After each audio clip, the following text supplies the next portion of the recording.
I miss you, darling. Oh, I miss your trouble. I miss the way you look at me. Yeah, it's like you're inside my head. Come on, girl. Miss you, baby. I miss you so much. I miss you lately. You know it's all been way too much. I miss you being next to me.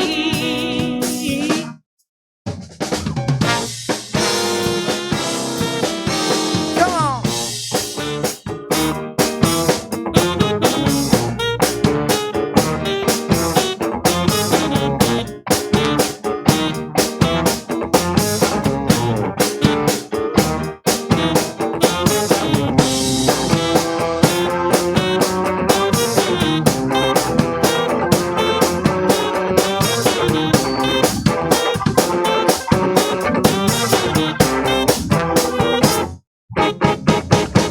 Miss you, baby.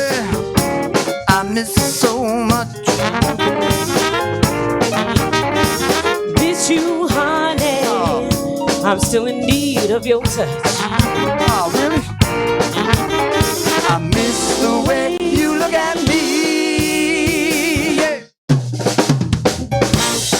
Come on, Jeremy, tell them all about it.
miss you, baby.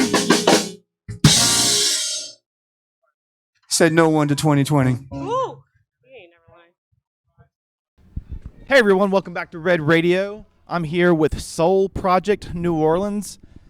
You guys, we're in the Crew of Tucks Float Den, and this is where Soul Project rehearses. You guys have been rehearsing here since April? Not rehearsing. It was always just having the float and having a stage, and then doing shows. It started out just like that. We wanted to do a show from a stage because all the clubs were closed, and it turned into all this instead. And this all came to be because of COVID quarantine? 100%, yeah. I mean, this float, the Funky Uncle is the name of the float. It's been rolling with Tucks for the last 2 years. It's a 2-year-old float. It's got a full sound system on the back, and it's studio quality sound rolling. It's club sound rolling down the street. Because I don't know about y'all, but Mardi Gras sound systems never were. they're not. I mean, they're loud, but they're not doing clear. Their best. Yeah, it don't kind of hurts. So we basically made a club. This is basically, it's Tipitina's on a small scale on wheels. Awesome. Yeah. So and then the stage on, and then so it was always about music on this stage and getting the music to the people. And we make a joke, the executive producer Chris Berry and I, that when we started we thought we were going to be taking the music to the people with the wheels on this float, and then we're reaching so many more people with the float not moving an inch. So it's the irony. It's crazy, isn't it? Because Mm-hmm. you can see the views, you can see the people watching, and you don't have to go. You don't have to go anywhere. It's a new world, yeah. It's a new. So BJ, this is a very sophisticated set. I feel like we're like in a studio, like a polished, like Hollywood studio with all the equipment. And Shane was saying you guys own all of this equipment. Yeah, it's a group effort. Shane owns all the lights. I own most of the sound gear. Christian owns some of it too as well, and then Ed owns all the cameras. And so the lights are they're all the same. It's all together. Only So- a couple of lights are in there. But we've all been in this business for so long that it's just all accumulated. Some of the stuff I've had for years, but then. All of it also goes out. There's something that you don't see here is that we have a 48-track recording studio in the back of a truck. Oh, wow. And that's where really all the mixes happen. And Is that where you are while the band's playing? what's that? That's where you are while the band's... That's where I am, yeah. I'm not in this room. I'm outside. Basically just like when I used to do live concert DVDs, and broadcasts. Same thing. We have a remote recording truck. The video truck, unfortunately, is in here. But other than that, yeah. I mean, it's this production is every bit that you would see on, Access TV or Right.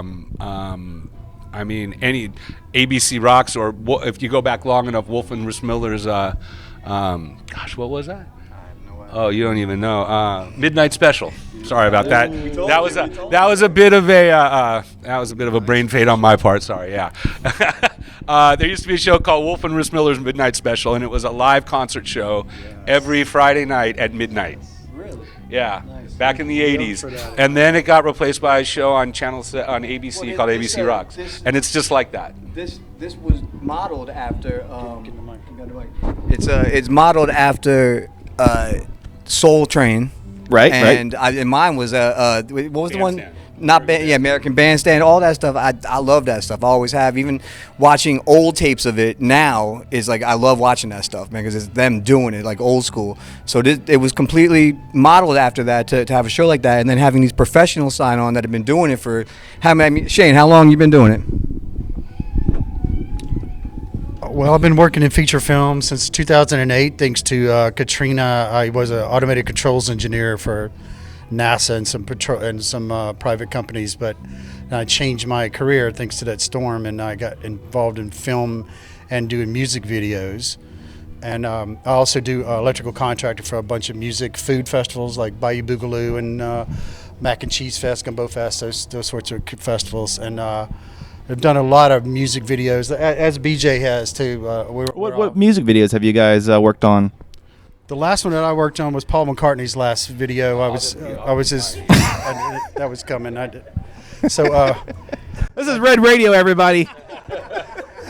I did his. I was his gaffer, lighting guy, sort of a production manager. But one of the special, there was a couple of special things about that video. Is one is we used all Louisiana people, and the main guy in that show is a 6'10" stomper, which we just pulled him off Facebook, and we made sure that our crew, we had 75% woman crew on that. Wow, that's awesome. And I've been doing it, since pretty much nonstop since 2008, and it's Turning this show into a pro. and we turned this show in, and this is kind of like our dream. It just kind of This is your baby.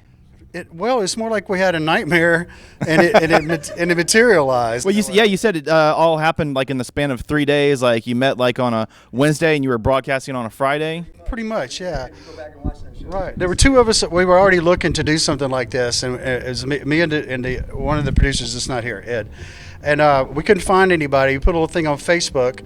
Apparently, Christian and Chris were looking to do the same thing. They saw our little thing on Facebook on a Wednesday, and Friday we did our first show on April the 3rd. We've done a live show every Friday since then. Tomorrow night will be our 44th live show. Wow. We're the only people in the world doing a live show literally for several months. It was us. We're on episode 2. This will be episode 3. So you need to come back and visit us on your 47th. Yeah, day. this is We need to come and get schooled a little bit. now come on in and just join the crew, and you'll be part of our family. Now, man, he'll beat you into shape. I'll tell you what. You'll be winners at the end of it. Firm but fair. Awesome. I wanted to ask you about, so us being from Mississippi, we've heard about the lockdown in New Orleans, and like the rumors that I heard was the whole French Quarter was shut down. It was a ghost town, no bars, no place for bands to play. I was wondering if you could talk about, because we haven't been over here the whole time that quarantine's been in effect. Could you talk about what's really been like over here in New Orleans? I went out a couple of times to shoot some photography in the quarter where I have some photographs where I am literally the only person on Bourbon Street from Canal to Esplanade. I am the only human being out there, and it's like being here during a hurricane, which I go out, if I'm staying during a hurricane, I do the same thing. Right. There probably are more people during a People out hurricane. drinking in the French Quarter. Yeah. There's a couple of bars open during a hurricane. And it was zero happening, and I like to think that we do that in New Orleans because we have a history of having to deal with yellow fever, so we're kind of used to, locking ourselves up and not spitting on people and making them sick, Right. And then what we do here, we're really safe in COVID here, but there was one place that there was bands being played, there was live music, and you're sitting in it right now, and that was the only place in New Orleans that was happening. It was us. So yeah. You're keeping it alive. For me, it was kind of the same thing. I took a drive down Bourbon Street one day about 2-3 weeks into the whole shutdown, and it was just a ghost town. No one walking around, everything boarded up or shutters down, And I took some video on my phone, like through the dash, through the windshield, and it was kind of eerie for 9-10 o'clock in the morning. But one of the weirdest things I ever saw was I did it a couple of weeks late, about a month later. And it was when they really said, okay, they'd extended it. It's not just going to be 2-3 weeks. It's going to be 3 months now or something. And I drove by one of the bars on a corner on Bourbon Street, and there was a beer truck there. And they were loading beer from the bar back into the truck and to haul it back away because it wasn't going to sit in the store Right. the whole time. And I was like, I have never seen them taking beer out of a bar and putting it on a truck to go somewhere on Bourbon Street. Yeah. That doesn't happen every day. But what you're doing here is a testament to the spirit of the city, a city for musicians. Yeah. That's why I was drawn to this place in the first place. But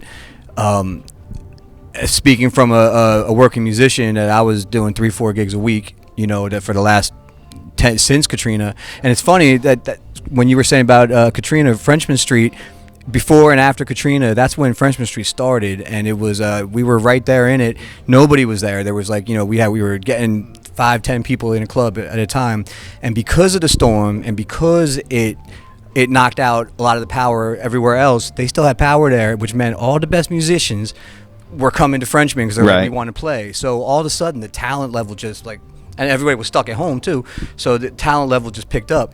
So when this storm kind of hit, it was making me think of that, how there's nobody's playing, nobody's out on tour, Like right now, like we're getting some of the greatest bands and greatest musicians because it's lucky, because if we didn't have what's going on, they would be out working. 2 years. Yeah. So and the bands that come and play here are so thankful, man. Like that's one of the best things, I think, when they come in and they're like, oh, it's a gig, and it's not like a, just a small thing, where it, like it's a production and they feel like they're playing. Every band says, I felt like I just played a real gig. So that's kind of one of the best things about this. I mean, you could not ask for a better set atmosphere to represent New Orleans. Yeah, I mean, the whole thing. I mean, and look at this float. I mean, the way we designed it. It's like This float. Look at Ollie. There's like 200 floats in there here. Is, actually. That's the truth. That's the truth. But just looking at the masters that we had, I mean, this was put on here just to honor the masters of New Orleans funk and bringing the funk to the people. The crew of Tux and the Funky Tux, which is the last four floats of the crew. Their mission has always been bringing the funk to the people. So that was the whole idea for making this rolling club. And then, like I said, now it's all the funk's coming to us, and we're letting them descend out to the world. There you go. True to form. Yeah. And you're doing that every Friday. Every single Friday since April 3rd, without fail. We have not missed one. I thought we were going to get a break when Mardi Gras come in, but Mardi Gras went away. So we're back at it. So do you think you'll be doing this like for in 2021, like every Friday, or until? Absolutely. I mean, the supporters of this show, all the sponsors, and then all the people that are just, donating their time, their money, their ideas. Like the community has grown, and it's supporting the show. The show is self-supporting at this point, which is crazy. And so as long as it's self-supporting, why would we stop? This is excellent. It's an awesome TV You created show. a new venue. 100%, man. The Funky Uncle. Welcome to the Funky Uncle. Thank you guys, Christian, BJ, and Shane, so much for taking time to talk to Red Radio and everything you're doing here. We do have one more thing we didn't get to. He wanted me to say the name of the truck. The name of the recording truck is the Funk Hole. So you're holed up in the funk hole while everyone's out here. I didn't know that. Yeah, I'm buried in a funk hole. I mean, what other hole would you be in 2020 but a funk hole? This is true. Thank you guys so much. All right, y'all. That was funny, man.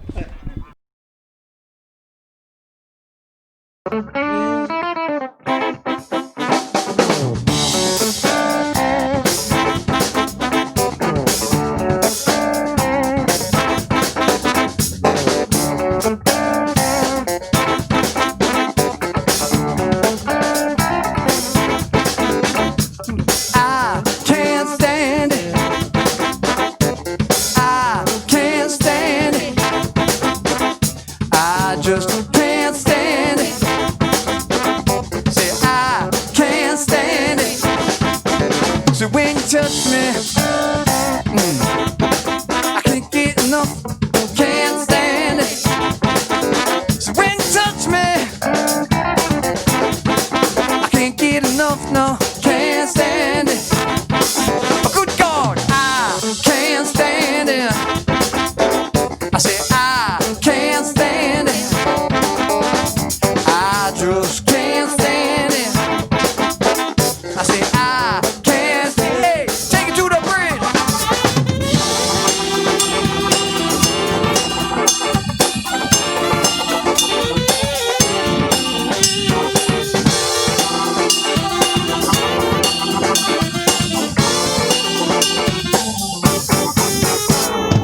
I can't stand it. I say I can't stand it. I just can't stand it. I say hey, give me some trombone and drums.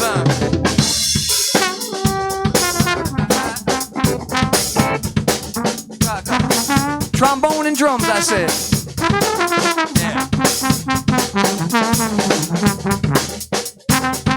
One hit, one hit.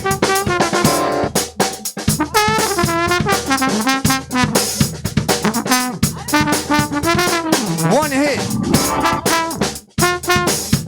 Here we go, take it to the bridge.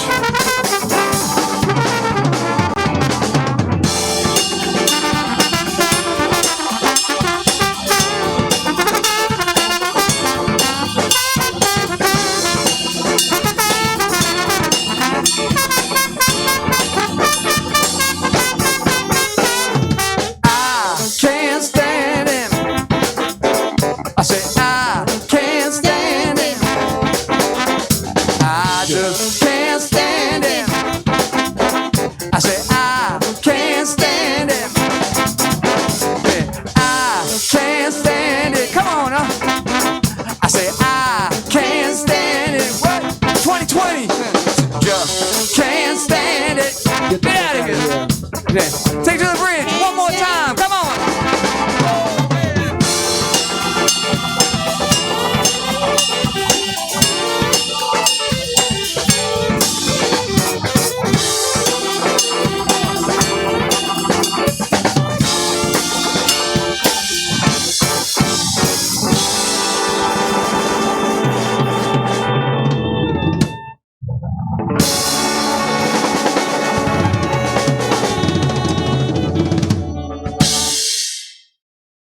Not too shabby. FEB Distributing, the coast's most complete beer source, has been servicing the Mississippi Gulf Coast since 1934. FEB is the exclusive distributor of Miller Coors, Constellation, Heineken, and Yuengling products here in South Mississippi. Located at 12155 Intraplex Parkway, Gulfport, Mississippi. Reach them by phone at 228-863-0422. Hey everyone, welcome to Red Radio episode 3. We have Casey Hild from the Island School of Performing Arts today. How's it going, Casey? It's going great. How are you? I am wonderful. It's like 9 o'clock in the morning. I've only had 4 cups of coffee, dropped the kids off. So how long has the Island School of Performing Arts been around? Because when I was there with Scott last year for the ballerine ball benefit, I could tell that, it's a family business that you guys have been working at for a very long time. We have. We just started this past week our 12th season of dance. The way that I was introduced to the Island School of Performing Arts was Scott brought me in to help with that benefit. And how did that benefit get started? It's an epilepsy benefit. It is. It's an epilepsy benefit. It also goes towards the arts. My youngest sister had epilepsy. She was diagnosed between age 6 and 7, but she passed away at 17 years old. And we have started that since then because there's not a lot of resources for people with epilepsy. And there are no two cases alike. Every single case of epilepsy is completely different from the others, no matter how they're categorized, whether it be their triggers, what type of seizures they have, their meds, everything. And so there's just not a lot of resources. And about 1 in 30 people will have epilepsy at some point in their life, if not their entire life. That was a really great experience that I got to be part of, thanks to you and Scott and everyone that helped. That really brought at least for me, like on my radar, more about epilepsy. I learned so much just working there, not just with the sound and the cameras and the lights and everything. The charity is Jenna Robinson Charities that we started, and that was obviously named after her. It was originally started as a scholarship fund, and then once our plan was to help raise money because obviously anything with a medical condition of some kind is extremely expensive, and from there was just so much need. There were so many people reaching out to us, from the littlest to the biggest thing, and it developed into a charity. And so now we've actually helped provide some seizure monitors to a couple people. Right. We've helped provide a seizure dog. And we've really helped with just the Mississippi epilepsy community and just really trying to get word out and training. That's it is such a silent disease. You can't look at somebody and tell they have epilepsy. Right. And that was a big thing when Jenna passed away. So many people came to us and did not know she had epilepsy. And I mean, she was homeschooled because of it. She couldn't drive. She had things that she wasn't getting to do as a normal teenager, and people had no clue because she just carried herself so well. And she's not the only person like that. There's so many people that have limitations that nobody knows about because it takes away so much at the same time. And it's such a great cause and foundation that you and your family have put together. But your family also owns the Island School of Performing Arts. Correct. Is it all just classes for children, or? No, we actually do a few different things. And that was one of the big things when we started it 12 years ago, was we didn't want to put ourselves in a bubble. And so we really have kind of developed different things. We have a cheer program that is fantastic. Coach Claire is amazing. We have just started ballroom classes. And we just finished our first session on those, and they have gone so well that it is now a permanent class. Who's teaching the ballroom classes? Miss Jessica is, and she is wonderful. But her and her husband are, and it's from ages 11 to adults, but it is primarily adults in that class. And then we also have STEM classes going on too, which have been so much fun and so cool to see. I took a ballroom class a long time ago. I was trying to impress my wife, and I was like, "Hey, let's take some dance classes for getting married and for the wedding reception." And I think I was more into it than she was. That's okay. All the older ladies are like, "Sugar, come here. I want you to be my dance partner." Oh, I bet you were real popular then too. Yeah. After a while, my wife's like, "I don't need to go. You got this." But how has the school persevered through the pandemic? Oh, wow. That's a lot in a question. One, when this all started, obviously nobody was prepared. I mean, we're a business that really is involved in a child's life. And I have kids that I probably see 4 or 5 times a week, if not more. And so we were actually supposed to go to competition the weekend that we all went into quarantine. And so that competition got canceled because we were all in quarantine. And we thought, kind of like everybody else, that we were at most going to be down for about a month. That ended up being 3. We kind of emerged right under 3 months. But we never missed a beat. Thankfully, we're members of a few different organizations, dance teacher organizations. And so we had dance teacher friends, unfortunately, that were quarantining before us. And so they were kind of guiding us in the right direction. So as soon as it happened, we had online classes going. We were rolling out on Zoom, teaching dance from Zoom from all of our homes. All the teachers kind of put together a little makeshift corner or room. I remember when I was there, you had TVs and we still streaming laptops in every room to be able to do the Zoom. We still do. So we still are continuing Zooming in our classes, because even this past week, as we started back, I know I probably had at least one Zoom student in almost all of my classes that I taught. And then also our lobby is closed right now. So because we're trying to really keep our numbers down within the room so that we can have more students dancing. And because of that, parents can't sit in the lobby and watch. So they're Zooming into our classes and they're able to watch via Zoom. Nice.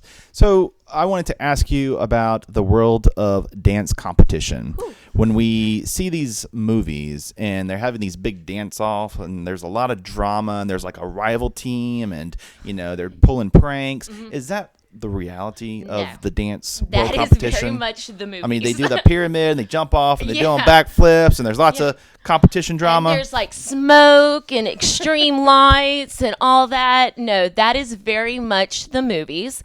And I'm not saying there's not like some glitz and glam to it. There is. And there are people that don't get along, but they're not like torturing each other or messing each other's costumes or doing kind of any extreme stuff. You kind of just keep to yourself at that point.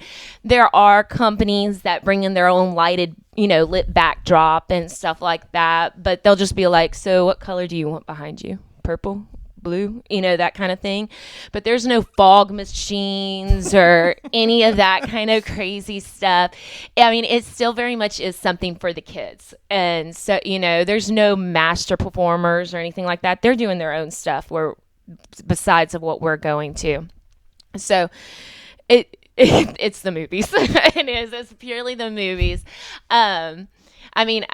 Now the competition world has changed quite a bit, though, since all of this has started. And so we have virtual competitions now, which that's really different and kind of odd. I'm not sure I'm in love with that so much, because a lot of the things that we loved about competition was getting to watch other dancers and kind of meeting those friends and those people from different areas and different communities.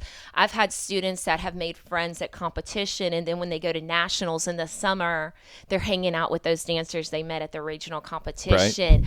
Right. I have a dancer that works professionally in Orlando, and she's worked with people and has friends now that she grew up competing with too, in different states and parts of the country. So you really kind of make these connections at a young age and all. And so that's another reason we strive really to make sure that our kids are being humble and kind to other places, because those are the other kids, because those are the people you're going to be working with as you grow up. Right. You know, those are those people that you're going to be auditioning with and going to be in roommates in college with. And it's really important that you're kind and gracious towards Once everyone. a dancer, always a dancer. Yeah. Real. For life.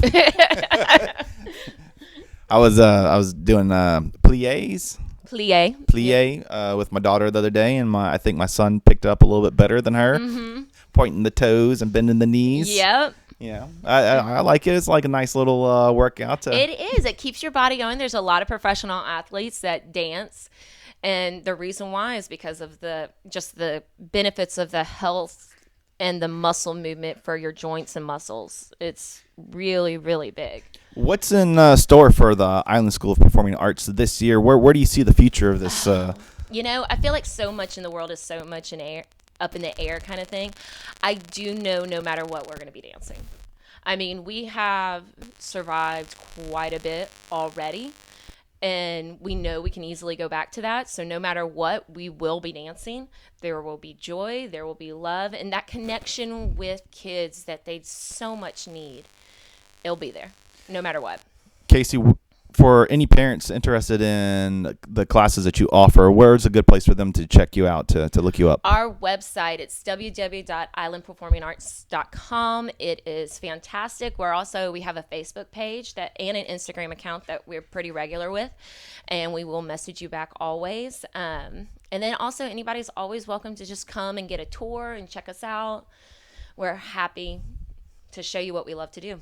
And you do a great job. Thank you do a great job from just the one episode that I got to be part of, the benefit that I got to be part of last summer. The kids were great. Excellent. Thank you. They work hard, and I will say they truly love it. They do. They're my world. So, Casey, thank you so much for coming on. Biloxi, located at 291 Iberville Drive in Biloxi, Mississippi, just outside of Keesler, Gate 7. They have a little something for everyone. You can play pool on one of their mini pool tables, watch the game on the huge projector screen, or check out your favorite band on their brand new stage. While there, try one of their gourmet hot dogs. A favorite of Red Radio is The Sandlot. Follow their Facebook page for upcoming events. The Avenue Salon in historic downtown Biloxi is open and taking appointments. Their friendly atmosphere helps you to relax while working towards your hair goals. To make an appointment, call the shop at 228-273-2463 and visit their Facebook page to stay up to date on all the new trends of the season.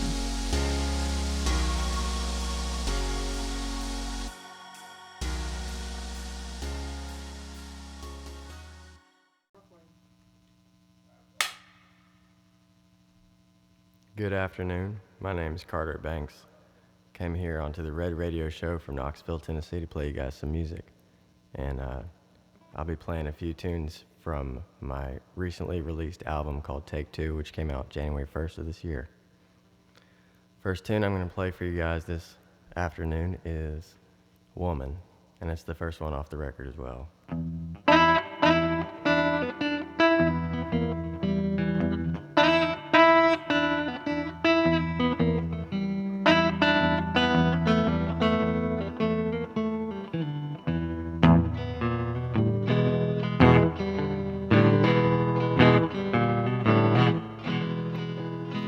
Woman, oh woman, woman, oh woman, are you ever gonna give your good loving to me?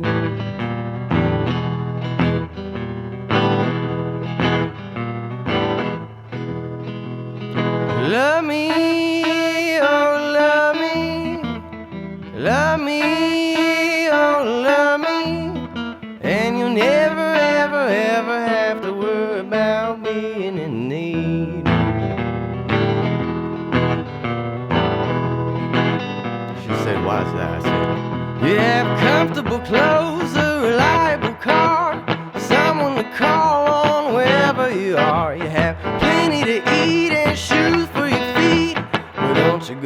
running around and forget who you are. Oh, you're my woman.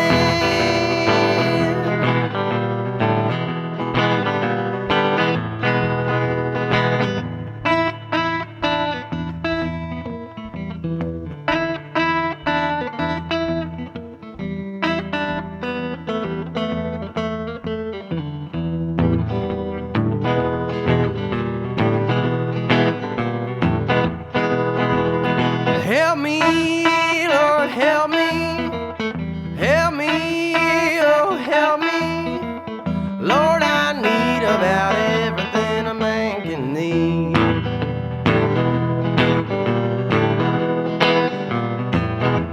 So touch me, yeah, touch me. Touch me, oh, touch me.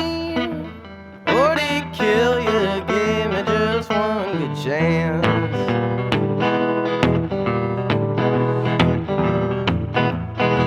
Oh, make me a pallet right there on the floor. It's all that I need, I don't want any more. Just a little old place for a rolling stone. I'm coming to town and I'm needing a home. Oh, yeah, woman.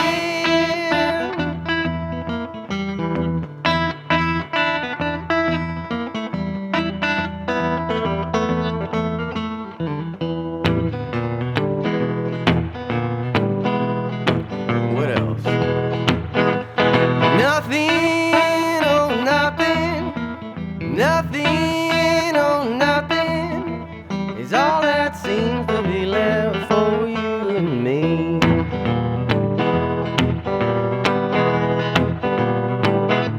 So leave me, yeah, leave me.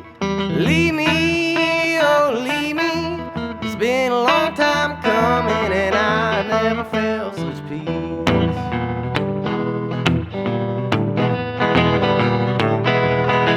When I was a boy, much younger than wise, I thought you were the compromise. Come to find out you're nothing of the kind. Come to find out you're low down, dirty old lie. Oh, yeah, woman.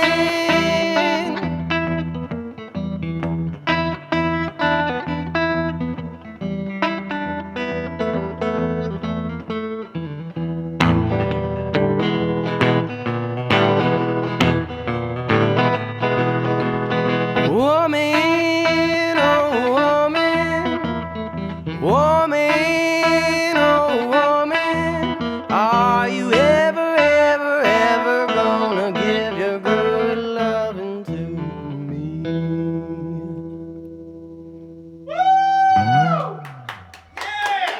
Thank you, guys. Welcome back, everybody. We got Carteret Banks here from Knoxville, Tennessee. He is our first out-of-town guest. He drove 23 hours to be down here today. Played a couple shows to make it here. Carteret, Hey. how was your gig last night here on the Gulf Coast of Mississippi? Are you awake? Hey, I'm doing all right. Was that the real introduction? Get ready, buddy. You're our first out-of-town Okay. guest, for real. Yeah, All I the was artists, not prepared for musicians that. we've had on here so far has been from the Gulf Coast. So Right you're the on. first out-of-state Well, musician. I'm glad to fill that role for you guys, and I'm very happy to be here. I can't believe you drove down here to be on here. How did neither. Red Radio get on your radar? Now that's a story that I think we all need to tell together because we'll have to fill in the blanks for each other. I got a Facebook ad, I suppose. It's either a like or somebody added me as a friend on Facebook, and I had no idea what it was about. But I took a look and seemed like something that I wanted to be part of. And I don't remember exactly how it went from there, who sent the first message. But I was invited to come be part of this show, and so here I am. Holy cow, man. I can't believe you drove 45 hours to be here. This is crazy. Yeah. Most people won't even drive 45 minutes. I'm like, is there anything going on in Tennessee for this guy? And then I looked at your website and I was like, holy cow, he's playing every weekend. I felt like, I was back in college when I used to try to play every weekend doing the weekend warrior stuff. Yep. I'm like, here's this young man and he's knocking it out 2-3 gigs a week. And then this was just for January. So I wanted to ask you, has it been like that for you during the pandemic? And will it continue like that for you this year? It's been a mix. Knoxville's treated me very kindly over the last year. I really got my start playing professionally about a year ago in Knoxville, and just found whatever I could. Then things started shutting down, and things got a little bit different. But I've been able to keep playing, and I'm very happy about that. How was the gig last night at Boots and Spurs? It was an unexpected gig. I was booked at the Field. And there was I think there was miscommunication or something, so I got to play it at as they call it, Boots with the Fur. So that ended up being that was a nice change. The Field is pretty small space, and over at Boots and Spurs, they had basically the stage there is the size of the entire bar at the Field. Yeah. So it was nice to get to play there, and I've been there a couple times. It's a nice bar. Yeah, afterwards, got to unwind a little bit, shoot a little pool. Right. That's what I like. So here in Mississippi, anytime I go out of state and tell anybody that I'm from Mississippi, their first question always is, do you guys wear shoes down there? Or something along those lines. They'll be like, y'all got running water? Y'all got you got to break it down for them. And anyway, so my question to you is, in Tennessee, do you get paid in whiskey for playing? Moonshine. Tennessee moonshine. Every time or just here and there? Exclusively. Yeah, the contracts. Yep. My bank that I deal with. Especially Gatlinburg. Yeah, the Bank of Moonshine. They just you get your moonshine, you go take it to the bank, deposit it, they put it back for you. And when times get tough, you just come back and say, "Bring it to me." They send it. You ever the drive-through bank? You drive there. Roll down your window. We used to have they send you a little down here. jar of whiskey through the tube. Like the bank. Yeah. I love it. So that's how things operate in Tennessee. Have you ever played Mississippi before? No, I haven't. This is your first time here? This is not my first time in Mississippi. But this is your first time playing in Mississippi? This is my first time playing Mississippi. When I was young, my folks lived in Starkville, Mississippi. That includes me. But I was like this tall and smaller. Right. I got to tell you, man, the Gulf Coast does not represent the state of Mississippi at all. We are a completely different It's got a like entity Florida down here. feel. Yes, Yeah. we have a very coastal feel because we are the Gulf Coast here. But because we're sandwiched between New Orleans and Mobile, it's a very different. It's more of a vacation vibe down here than in the rest of the state. That's just pine that's trees. nice. Yep, golf carts and everything. When I first got into Ocean Springs yesterday, I was greeted by an old timer with a long white beard sitting on the porch, drinking a beer. In about 30-degree weather. I don't know what he's doing. Sounds about right. He was very kind to me. Everybody's been very friendly to me since I gotten into the state, and it's been good. You have no idea how true that is, because we had a barbecue place down here, and they did a TV show on it, and to make it seem more authentic, they put these two actors out in front of the barbecue place and to act like old men that just sit in rocking chairs, and they're just hired actors, but on the TV show they made it seem like, oh, this is how Mississippi is. We just have old guys, the old timers sitting around telling stories. Well, and about that's how barbecue. it should. That's how it should be. That's if you see that, that's a mark of a healthy society. Right. I don't know how healthy a barbecue is, but hey, listen. Speaking of Mississippi, I was listening to your songs on your website, and there is a great Delta blues influence on your songs that I love. Yes, so I wanted to ask you: is there a lot of Mississippi blues players that are big influences for you when you write? The biggest blues influences for me are Muddy Waters, B.B. King, that's a different style. He doesn't really have that. That's more the Chicago blues. He's his own style. But Muddy Waters, Muddy Mississippi Waters, as they call him, and Lightning Hopkins, Willie Dixon, and Little Walter, those guys. Yeah, they got their roots down in the Delta. Nice. And speaking of the songs that I listened to on your website, you just came out with this album last year, right? It came out on the first day of this year. So I did all the work on it last year, and it dropped on January 1st, 2021. And if anybody's checking you out, they can go to your website, which is where I heard the songs. Yep. So there's two good places, really. Well, any of the online streaming locations, Spotify, Google Play, Amazon Music, Apple Music, any of those places, Pandora, you should be able to find it. The album's name is Take Two, and my name is Carteret Banks, Carteret Banks. Carteret, thank you so much for coming on Red Radio today. Man, I can't believe you drove like 800 hours to be here. This is amazing. I did get to break here. up the trip. I got to break up the trip with a stop in, I went through Birmingham. In that case, I didn't have anywhere to play, but I stopped at a spot called the Nick, which has live music. We played the Nick. Yeah. That's fine. I think every musician has to. It's like a thing you have to do. Yeah. do at some point. So I haven't gotten to that some point yet, but then I got to play over in Montgomery at the Renaissance Hotel and picked up an impromptu gig at the Alley Bar across the street, which I didn't get any video or anything of that one, which I would have liked to, because that's the best show I would say that I've played to date. It was really a lot of fun, and the energy's different if it's an unplanned event, and the people there seemed to enjoy it. I enjoyed it. Man, all what these more can you ask for? impromptu gigs you talk about bring me back, make me feel young again. There you go. Trying to get those shows in to fill out a weekend, and then Yep. you show up and it's canceled, or Yep. they move you to another Hey, bar, and you just roll let's with see the what happens. punches. Just roll the dice, Yep. see how this goes. Yep. Hey, and that's as long as that's what you're getting into up front with music, it won't hurt your feelings. Carteret, thank you so much for coming down and being on Red Radio today. Thanks Check for out having me. these songs from Carteret Banks. Work for us. Well, I'm terrified of loving you. You've known it all along. I'd anything you could be good for me. But through the blur of years, sharing sorrow, love, and fears, I've grown so much it's hard to believe. Sometimes we live together, sometimes we live apart, and often we disagree.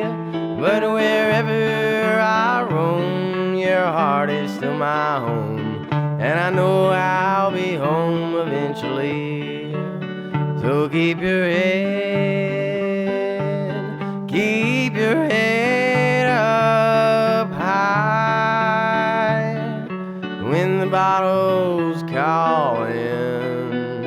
Keep your head up high. Well, I miss the way you smell since you know we're perfume. I know it's the real thing. You've been mocked and you've been shunned, 'cause it's not for everyone. And so you got respect from me. When we spend time together, there's a magic for a while. But when it fades, it's leaving time. But when we spend time apart, I begin longing for your heart to be spinning and sing with mine. So keep your head up high when the bottle's calling. Keep your head up high. Oh, keep your head up high when the bottle's calling. Keep your head up high.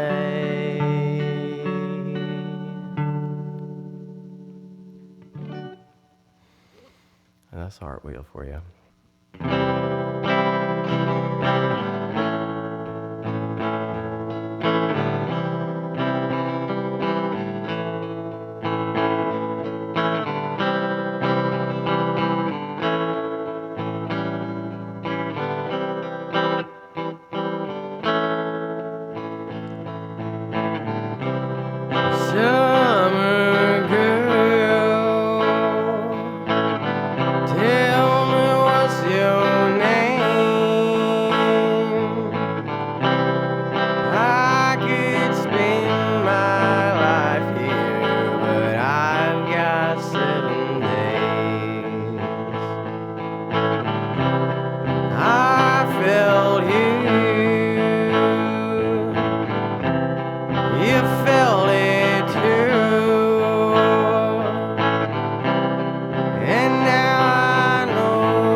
this girl. I'd be satisfied if I could kiss you on your neck. I'd be satisfied if I could kiss you on your neck.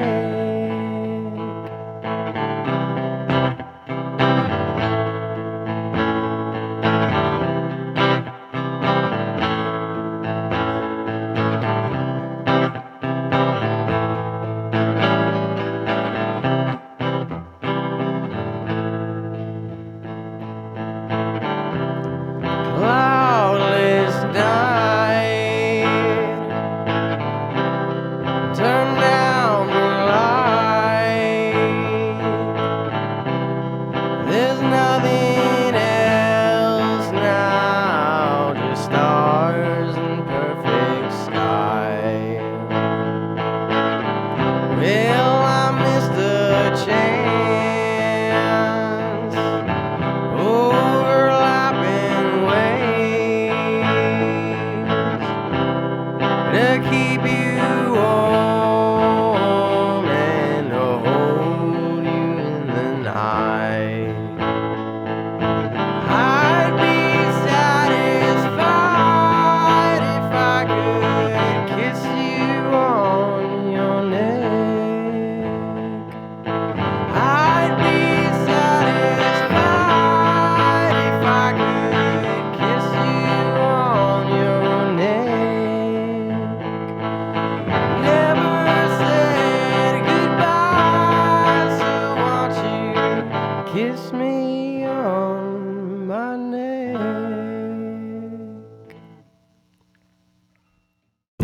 Half Baked Subs is on Jeff Davis Avenue in Long Beach, Mississippi.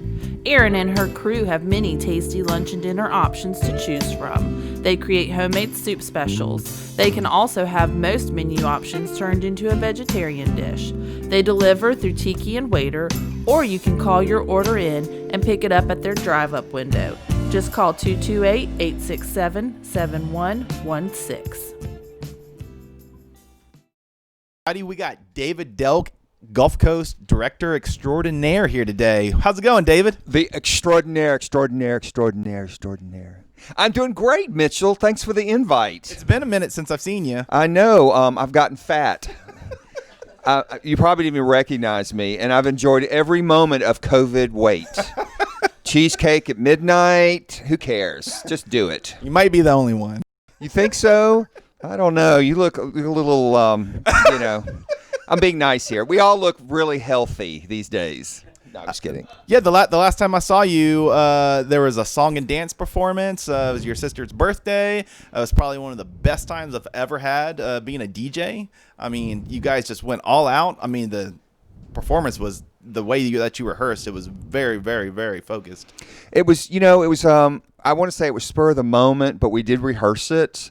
I just said, hey, we just threw it together, and everybody. But it was a fun night. It was fun. So I got to witness a little bit of your directing in action on the fly with that, and man, the way that you just pulled it all together and thinking off the top of your head, like, let's just tweak this a little bit just to make it a little bit easier. And then the actual night came, and I mean, you guys landed it. I mean, it was great. It was wonderful. Yeah, the problem is being a director. I direct a lot of stuff. I'm like at somebody's house, and I go, if you sit over there, you'll be much more comfortable. Or can I move that chair over here?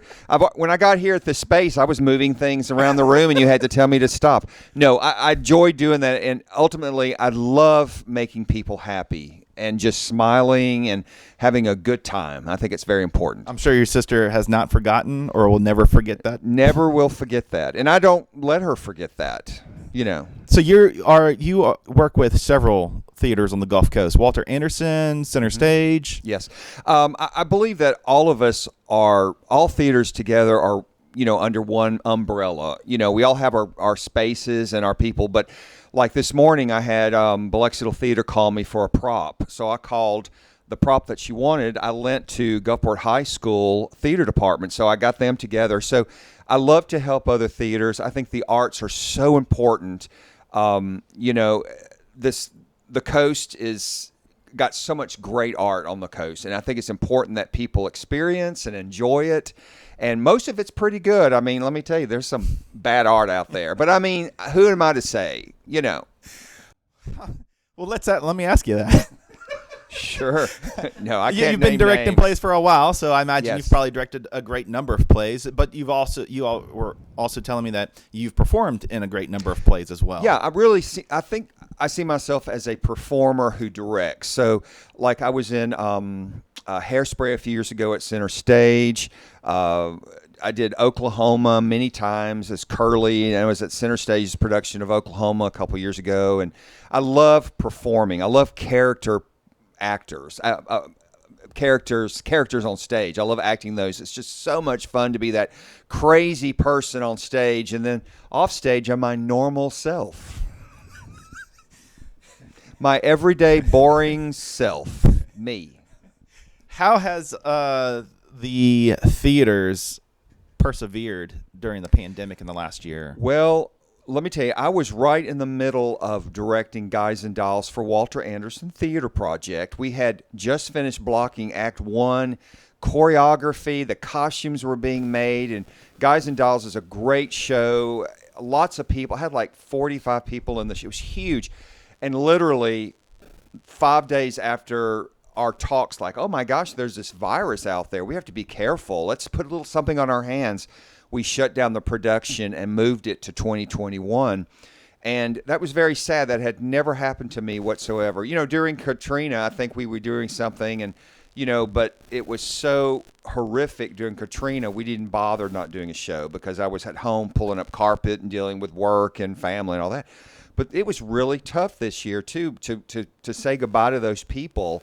Like, hey, just hold on to your script, hold on to your 1950s hats that we gave you, you know, all that. And it was just sad, very sad. So we moved it to April 2021.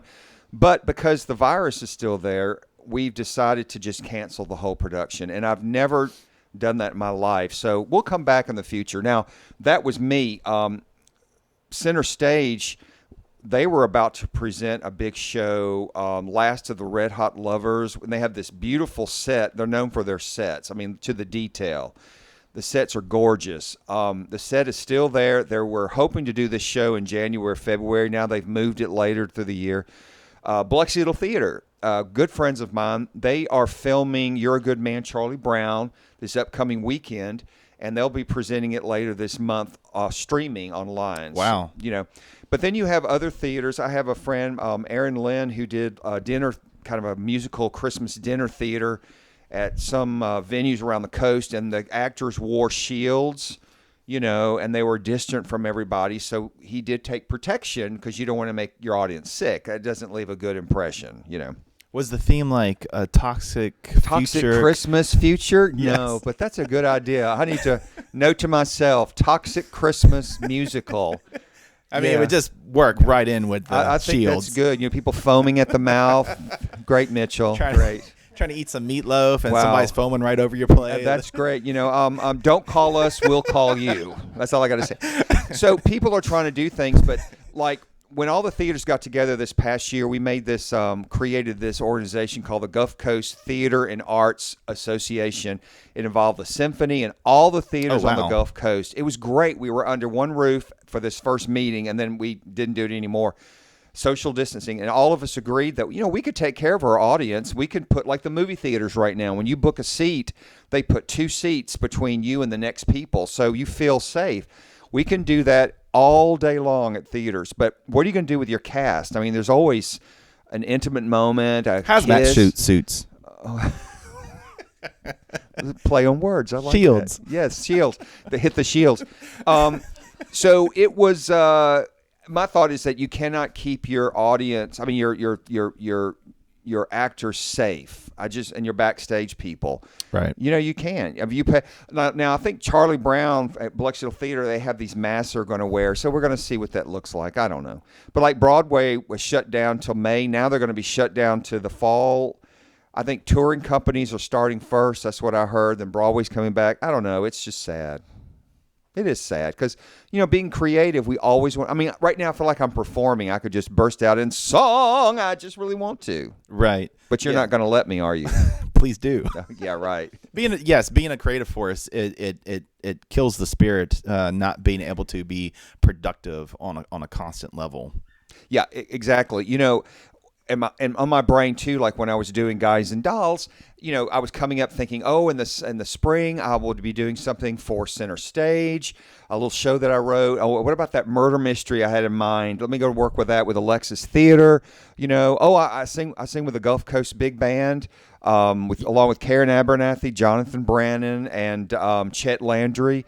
25-piece big band that we had rehearsal every Monday night, and that's cool to sing with a big band. I mean, why do I have that privilege? Right. But I loved it. You also mentioned dinner theater. You do dinner or you were doing dinner theater Yes. on the regular murder mysteries? Yeah, I did. I do things like I'm very lucky that I can say, I want to direct this musical now, which I did Mamma Mia. That was a lot of fun. Sold out, by the way, a couple years ago.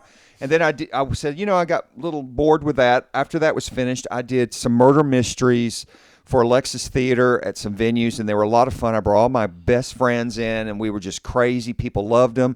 And then I went back, and I thought, let me go back to doing musicals. So that was Guys and Dolls. And then I wanted to write something. So I'm very fortunate. But all that stopped. There's none of that. So now I just sit in front of the TV and eat cheesecake. Speaking of musicals, do you prefer musicals or plays more? Straight plays. Absolutely musicals. You got to break out in a song and dance. Now, it doesn't have to be like a sweet, syrupy musical. It could be something dark like Les Miserables or something like that, Miss Saigon. But I prefer watching those, and I prefer directing musicals. Now, I direct murder mysteries, but they're fun. I mean, you kill somebody off and people get dramatic. I mean, if you have not been to a murder mystery dinner theater, you need to, because you get a salad and then something happens around, somebody dies, and then you have an entree, and then they come out and they give you clues. And my dinner theater, my murder mystery that I do, you ask the actors some questions, so you're the detective for a while. So that's fun, My mom would absolutely love that. I got to bring her to when you do another one. I'll hook you up with some tickets, When you're not doing murder mysteries and you're not performing in plays and you're not directing plays and you're not writing plays, you also run ABC Rental. Yeah, it's a family business. My dad started it 53 years ago. We have 3 locations. It pays my bills, which is great. Pays the bills at home.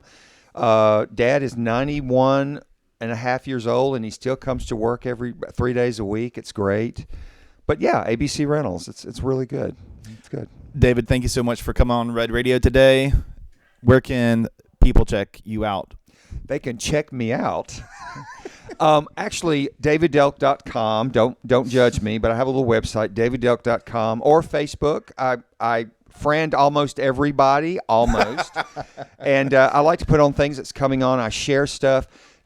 Arts, support the arts. It's very important. Support those arts. Awesome. Thank you so much, David, for coming on today. Thanks for having me, Mitchell. Check out Long Beach Market and Deli, a quirky, unique spot that bangs out really tasty food while also maintaining the largest beer selection of any restaurant in the state of Mississippi. The patio is beautiful and inviting. It is kid and dog friendly. Really easy to lose the day away. If you want your order to go, call them at 228-864-1933.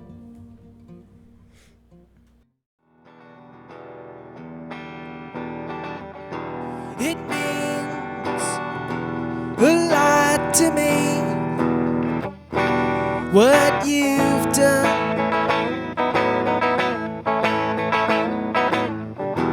I don't know how, it don't mean much to you or me.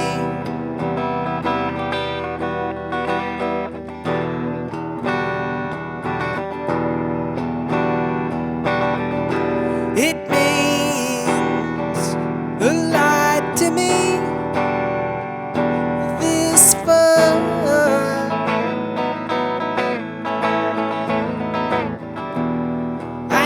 know how it don't mean much to you or me.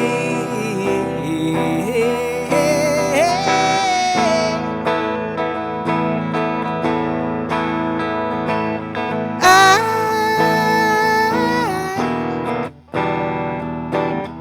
realize things are in an odd place.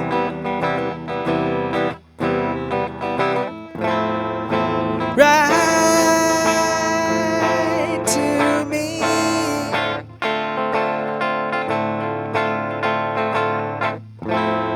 Things seem right to me as of now.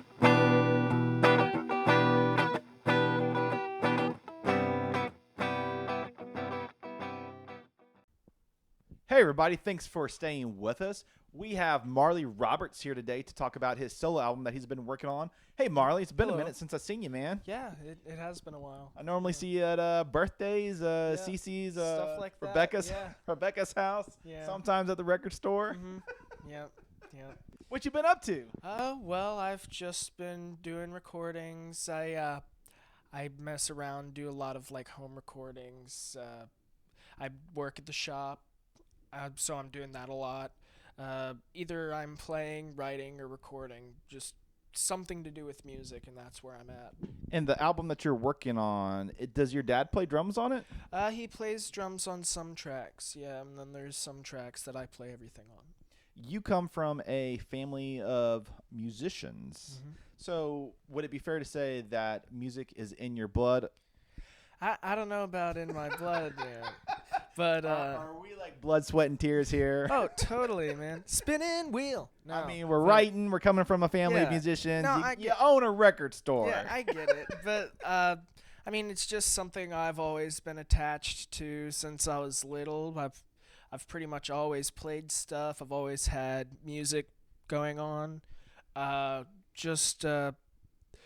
This March, it'll be 1 year since the record store opened, and that's been an extremely positive experience for me because it's something that I'm very into, and it's something that I like to share with people.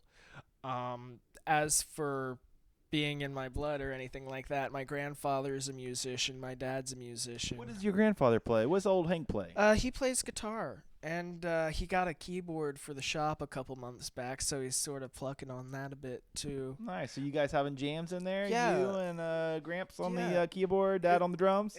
Well, not Dad on the drums, but every once in a while when it's slow around the shop, Papa and I'll play some like old Elvis songs or some old blues standards, you know.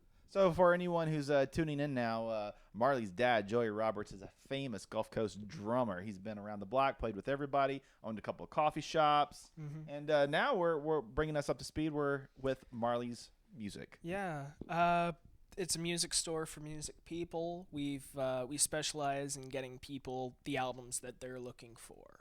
It's something that Dad and I had talked about doing for several years, and I graduated high school early, and I wasn't really interested in doing the whole college thing, so wanted to do something that I felt was productive and something that I could get something out of. It's a very strategic business angle to just kind of like whittle it down to the core of, if you're looking for a specific old vinyl record, we're your guys to tap to find that for you. Yeah, well, the vinyl community is definitely a niche market, but it's growing wider every day. Vinyl's outsold CDs for the past few years. This past, the week before Christmas, vinyl had the best sales since 1991. So it is something that's growing. There is a countrywide community that we've sort of tapped into. We do auctions on our Facebook page where we sell new and used albums, sometimes memorabilia, sometimes it gets really crazy. But we've shipped to Canada, we've shipped to the UK, we've shipped to most of the continental US, and it's definitely been a very, very cool experience. Man, you're staying really busy because I see you go live all the time on Facebook with the auctions. Wednesdays and Saturdays, yeah. When are you finding the time to record your album? Well, I finished the album this Thursday. but I had been working on it since August of 2018. Oh wow. Yeah, and really that was a lot of, I've got it written, got to put down this part, then put down this part. I didn't really care for that, so I'm going to go back, put it down again, and then add to it. Just sort of a lot of shifting like that. But really, what I do is when there's not anything going on at the shop, or if I'm just at home doing nothing, I'll take out my phone. I've got like a multi-track recorder on there, and I'll just record anything. Problem is, I'm not very organized, so I've got hundreds of recordings that are all Right. labeled like new recording 1 through 380 something, So it's like every once in a while I'll go back and find something. Oh, that was an interesting idea. Like I started continuing work on a song that I started in like November 2019 recently, and the problem with that was I had the words, I remember the words, I didn't write down the chords with the words, so I had to listen back to these recordings, and it took me about maybe 15 minutes and I got the chords back, so I've just been working on that. And then I've just got like song ideas thrown around the shop everywhere. Are you doing all the production on it? Are you doing the recording, the mixing, the engineering, the mastering? I was working with a guy named Tim Alamsha.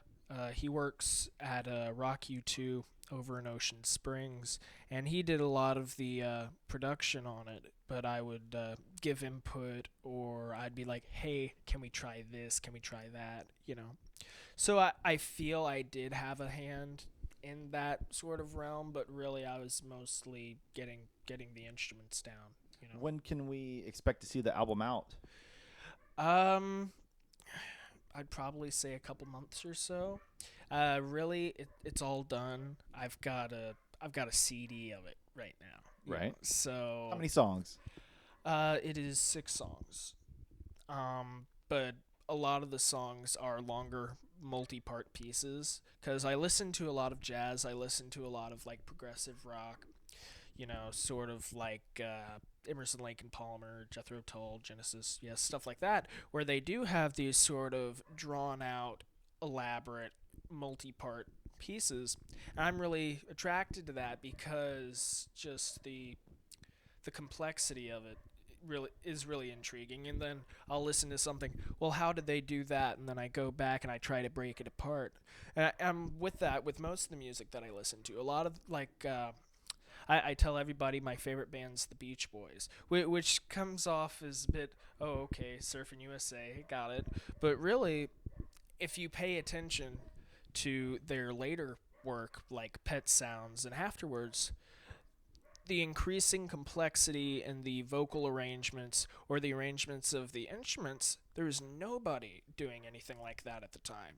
And so I will go back and I'll be like, okay, so this is a minor 7th chord with like a sharp 5th, and then like all of these different complex things. And then you sort of break it apart and it gives you more of an appreciation for, okay, that's what they were working on. How do I get into that sort of zone with what I'm working on? So a lot of the stuff that I write, while not directly influenced by anybody in particular, is partially made up of things that I've picked up or things that I've noticed that I want to elaborate on. Right. So when you say the album has 6 songs, we're talking like multiple movements within Yes. each song. Yes. So each song may be like 6 to 9 minutes long, or each track may be 6 to 9 minutes long. But it's really like maybe like 2 or 3 songs within that one track. Yeah. There's 2 songs that we had recorded separately. One song called Revolving Door and one song called Evergreen. Evergreen was about a 5-minute instrumental track. And then Revolving Door, the way I wrote it was in 2 separate parts, so Evergreen could go in the middle and become a third part of that. So on the album, it's labeled just as Revolving Door, but it's really 2 separate songs. It's about 6-7 minutes long. So with these songs being 5 to 7 minutes long, what do you think in music video wise here? Are we like talking like short film, just like an easy 20-minute film and a couple of songs in that? I'm not sure. Is it all gonna be filmed inside Marley's music? It wouldn't really fit atmospherically, because a lot of it, for me personally, is quite ethereal and not necessarily the lyrics. Lyrics, honestly, are not really my strong point, but musically, I can get stuff done, So if I can try to get across what I would like to get across musically, then that's fine. I'm not sure in ways of music videos what direction I would take, because there's so many avenues that you could take with that sort of thing, because music videos are really a creative outlet unto themselves. So I would probably have to go in and like deeply plan something like that, Right. I had the great pleasure of just, stopping in the record store last year at the very beginning of the pandemic and hanging out with your grandfather for a couple of shots of a music video that I was working on. We had the Grim Reaper skateboarding around downtown. I remember Biloxi. that, yeah. And we just happened to be right up the street from the store. So he popped in there and checked out some of the records, and we got your grandfather on there talking, or I think he was selling the Grim Reaper vinyl stuff. But the video shots came out great. I haven't gotten around to editing the video yet. I'm a little behind in my projects, but hopefully it'll come out this year, and we'll have Marley Music, the record store shots in there. Yeah, that was really fun to. I mean, your grandfather, he's really easy. Everybody got a kick out of it. We saw like the little clips that you did. Oh yeah, from it. I did because it was October and it was Halloween. I didn't want to forget to go. I was like, these would be great, easy promos to have a Grim Reaper in your shop. It's like make a little commercial out of it for you. Yeah. And I didn't want to forget to, so I was posting them to your page and your dad's page and the record store page. Everybody thought it was great. Absolutely. So you have comedians coming in on Sundays now, right? Yeah, Landmass Comedy. They're sort of a local comedy troupe. They come in on Sundays at 5. And because of the pandemic and everything, they usually do have larger audiences. But we have been live streaming everything with a limited audience. So we're trying to get back into having people in the shop for that, because a large part of comedy is the audience participation and reactions, and you can't really get that when your audience is on the other side of a screen, But we've been working with them for a few months now, and it's been really enjoyable, and I really appreciate what they've been doing. They seem really excited to be there. Yeah, it's definitely interesting. Doing the shop, I've met a lot of interesting people, and the Landmass Comedy Group is definitely some of the coolest that I've met in a while. Thank you so much for stopping by today. Anyone who's interested in finding the record store, where can they find you at? How can they get in touch with you? Yeah, well, it's Marley's Music. Like I said, we're a music store for music people.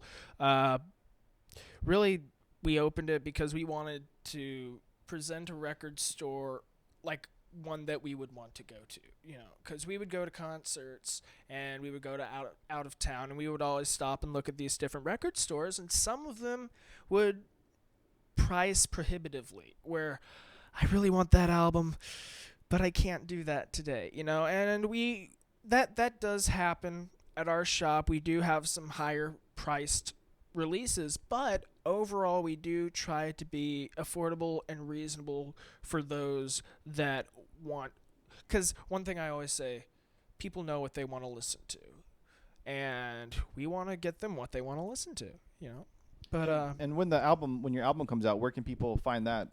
Well, they being Dad and Papa have talked about pressing it on vinyl and having it for sale in the shop. Are you going to do something like Jack White, where you play it backwards for like a secret track? No, but there is a song on the album where like half the song is fully recorded backwards. So that one's really cool. It's possibly my favorite song on the album. Light some candles, say a little seance. It's pretty cool, but hopefully eventually that's something they're talking about.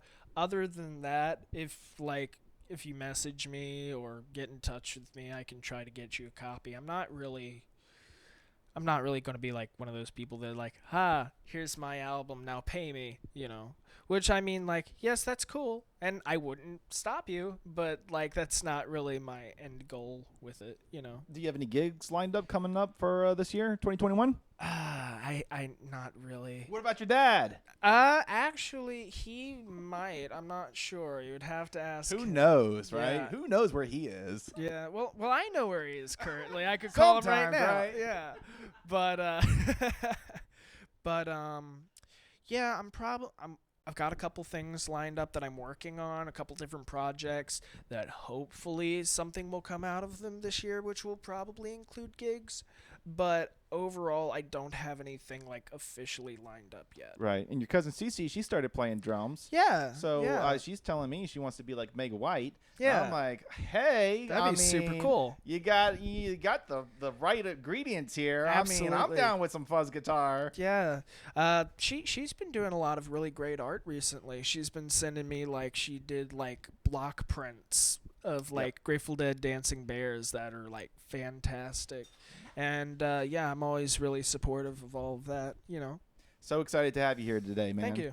Everybody, this is Marley Roberts. Thanks for tuning in. He's going to play a couple songs for us.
still real out of tune.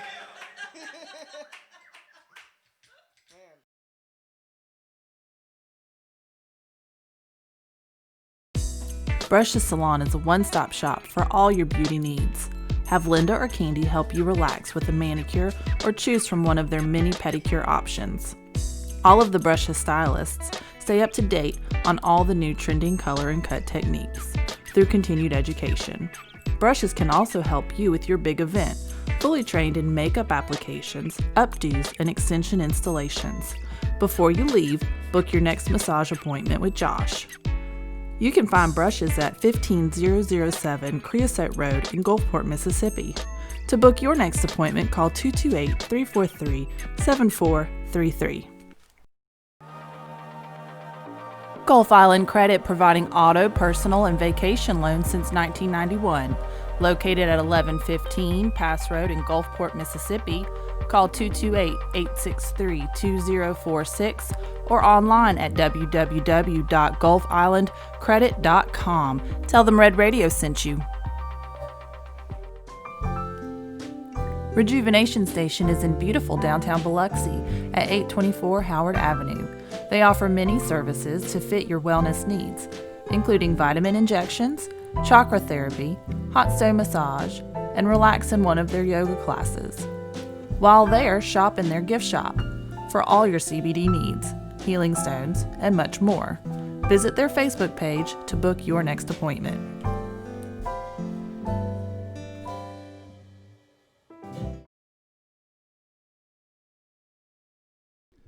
Hey, everybody. Thanks for hanging out with us and watching episode 3 today. Our last guest tonight is Gail Hendrickson. Gail is from Bayou View Studios. How's it going, Gail? It's going great. How are you today? I am so excited to talk to you about metal sculpture. Thank you. Because we've been talking shit for like 30 minutes now. Yes, we have. All good things about all metal sculptors everywhere in the state of Mississippi. Absolutely. So, Gail, how long have you been a metal sculptor? I started cutting metal in the 80s, late 80s. It was, I've always made things, I'm obsessed with making things. And my mother suggested to me that I go and take a cutting and welding class at the local junior college in Jackson. And I said, okay. And she said, I'll pay for it. And I went, okay, I'll do that. And it was the best piece of advice I've ever taken, and I went and it was something I could just do. I had the ability to just pick up the torch and be able to cut metal. And it's just kind of stuck with me for a long time. Over 30 years now. And you never looked back? Nope, never looked back. Never thought about being a dancer or... No, absolutely not. Painter? No. Now, I do some painting and drawing and things like that, but the metal, I've even tried pottery, and some people have that talent where they can just throw pots on a wheel.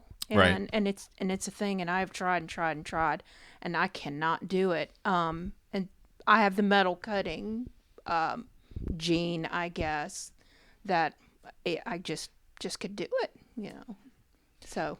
You own Bayou View Studios in Gulfport. Is that a place where you share the space with other sculptors, or is that just strictly your work? Just me.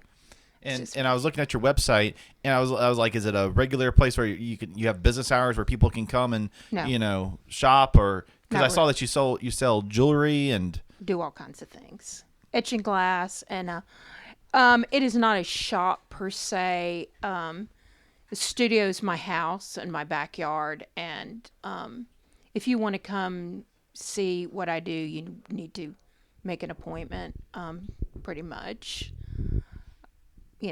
I do things, special orders for people, and, I love to sell things on the internet.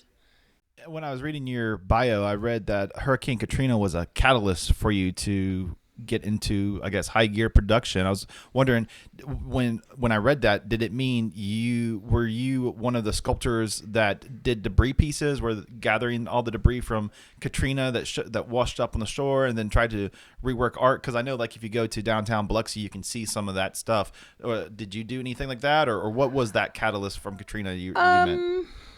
Well, we had a lot of damage where I live, a lot of flood water, and I lost a lot of equipment, and it was kind of a chance to reboot, and I lost a lot of my patterns that I used to cut things, so I started making new patterns and making different things, and some of the old things I'll pull them up, and because I still have them, and I go, oh, those are one of those pre-Katrina pieces.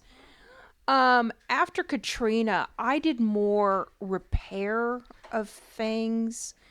A lot of people, I tell people my pieces are hurricane proof, and a lot of people would bring me their pieces. They'd say, oh, my house is completely gone, but I found this. Right. Can you fix it?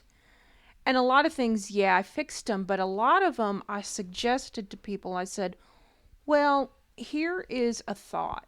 How about we clean it up just a little bit, leave some of the dings and the bending and things like that. Leave that, and let's put it in a shadow box and save it, because it is kind of not a souvenir, but a memento of sorts that,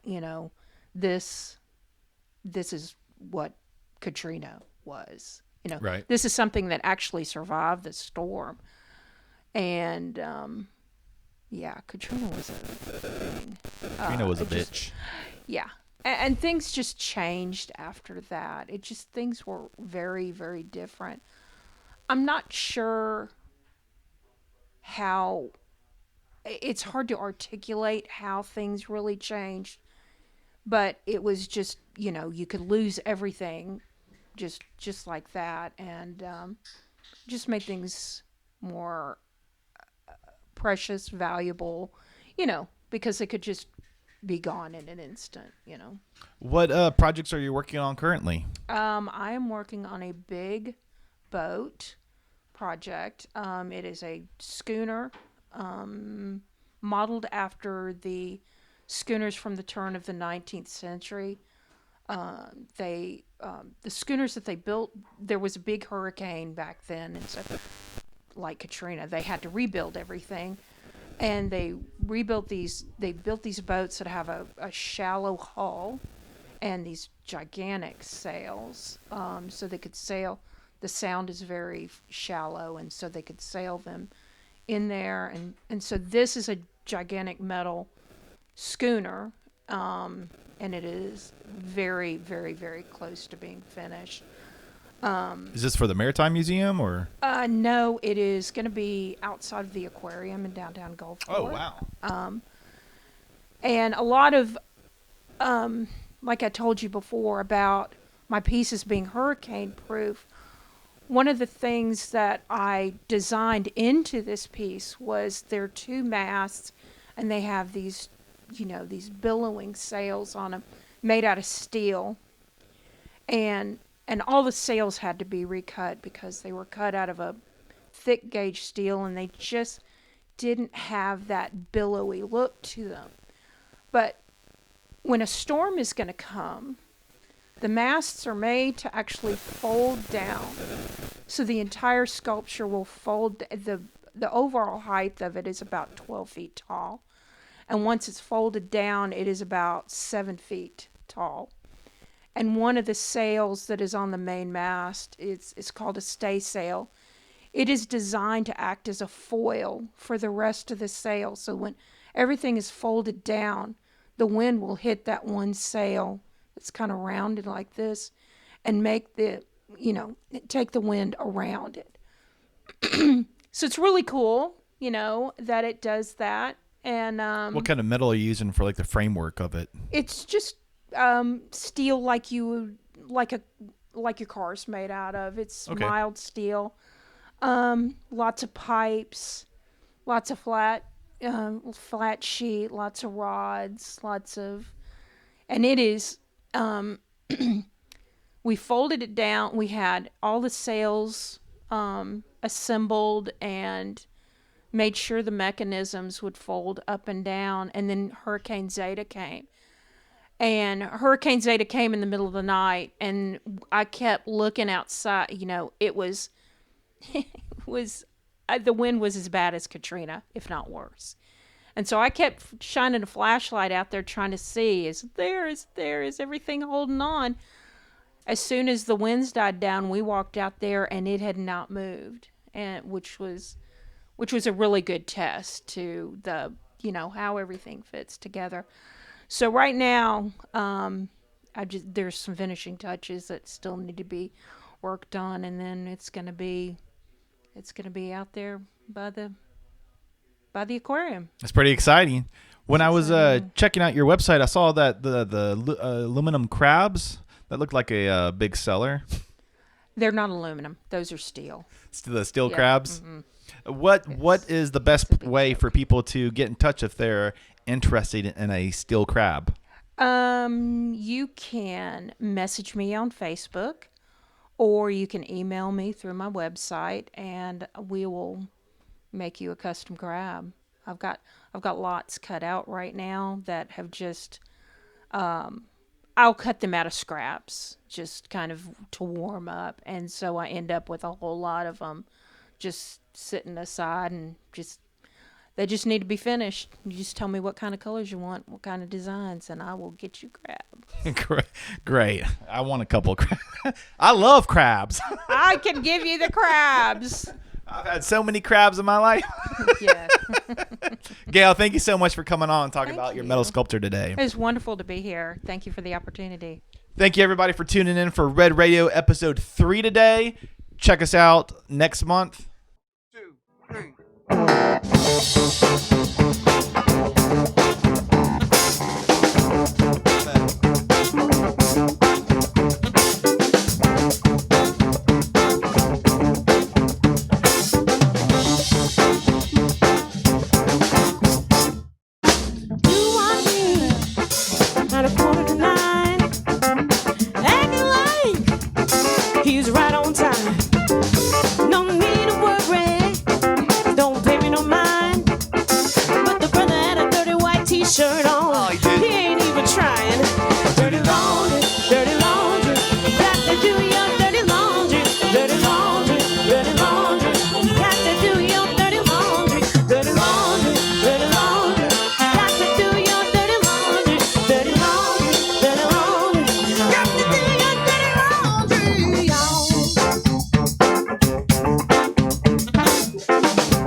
walking through that door. I don't really think she come around no more. Talking everything, but telling lies.